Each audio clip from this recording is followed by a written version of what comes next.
ಕರ್ನಾಟಕ ಸರ್ಕಾರದ ಮಹತ್ವಾಕಾಂಕ್ಷೆಯ ಯೋಜನೆಯಾದ ಅನ್ನಭಾಗ್ಯ ಪಡಿತರ ವಿತರಣೆಯ ಸಮಗ್ರ ಮಾಹಿತಿ ಉಳ್ಳ ಚಿತ್ರ ಸರ್ಕಾರಿ ನ್ಯಾಯಬೆಲೆ ಅಂಗಡಿ ಚಲನಚಿತ್ರ ಪ್ರೀಮಿಯಂ ಶೋ ದಿನಾಂಕ 24/7/2026 ಪ್ರದರ್ಶನ ರಾಜ್ಯದಾದ್ಯಂತ ನಡೆಯಲಿದ್ದು, ಈ ಟಿಕೆಟ್ನ ಬೆಲೆ ₹150 ವಸೂಲಿ ಮಾಡುತ್ತಿದ್ದಾರೆ.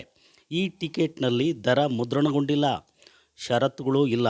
ಏನು ಇದರ ಮರ್ಮ ಎಂದು ಗ್ರಾಹಕರು ಮತ್ತು ಕರ್ನಾಟಕ ರಾಜ್ಯ ಕಟ್ಟಡ ಇತರೆ ನಿರ್ಮಾಣ ಕಾರ್ಮಿಕರ ಕ್ಷೇಮಾಭಿವೃದ್ಧಿ ಸಂಘ ಆಕ್ರೋಶ ವ್ಯಕ್ತಪಡಿಸಿದೆ. ಜಿಲ್ಲಾಧಿಕಾರಿಗಳ ಗಮನಕ್ಕೆ ತರದೆ ಟಿಕೆಟ್ ಮಾರಾಟ, ಕಮರ್ಷಿಯಲ್ ಟ್ಯಾಕ್ಸ್ ಇಲಾಖೆಯಿಂದ ಅನುಮತಿ ಪಡೆದಿಲ್ಲ, ಸೀಲ್ ಇಲ್ಲ, ಯಾರ ಗಮನಕ್ಕೂ ತರದೆ ₹150 ವಸೂಲಿ ಮಾಡುತ್ತಿದ್ದು, ಇದು ಗ್ರಾಹಕರ ಮೇಲೆ ಹೊರೆ ಬೀಳಲಿದ್ದು, ಇದರಲ್ಲಿ ಗೋಲ್ಮಾಲ್ ನಡೆದಿದೆ ಎಂದು ಸಂಘವು ಆರೋಪಿಸಿದೆ. ಜಿಲ್ಲಾಧಿಕಾರಿಗಳು ಸಂಪೂರ್ಣವಾಗಿ ತನಿಖೆ ಮಾಡಿ ಈ ಸಂಘವು ಒತ್ತಾಯಪಡಿಸುತ್ತಿದೆ. ಆಹಾರ ಇಲಾಖೆಯ ಜಂಟಿ ನಿರ್ದೇಶಕರು ಖುದ್ದಾಗಿ 6 ತಾಲೂಕುಗಳಿಗೆ ಪತ್ರ ಬರೆದು ಟೋಕನ್ ವಿತರಣೆ ಮಾಡಿದ್ದಾರೆ ಎಂದು ರಾಜ್ಯ ಪ್ರಧಾನ ಕಾರ್ಯದರ್ಶಿ ಕುಮಾರ್ ವೈ ದೂರಿದ್ದಾರೆ.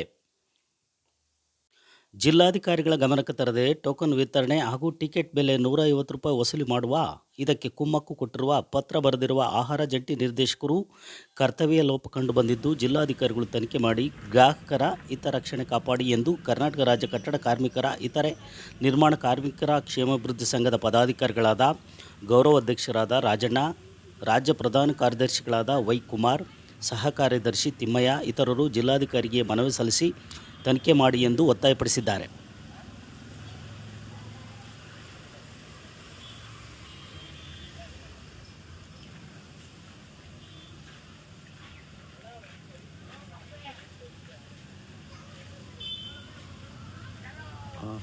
ಆಯ್ತು ಓ ಸರಿ.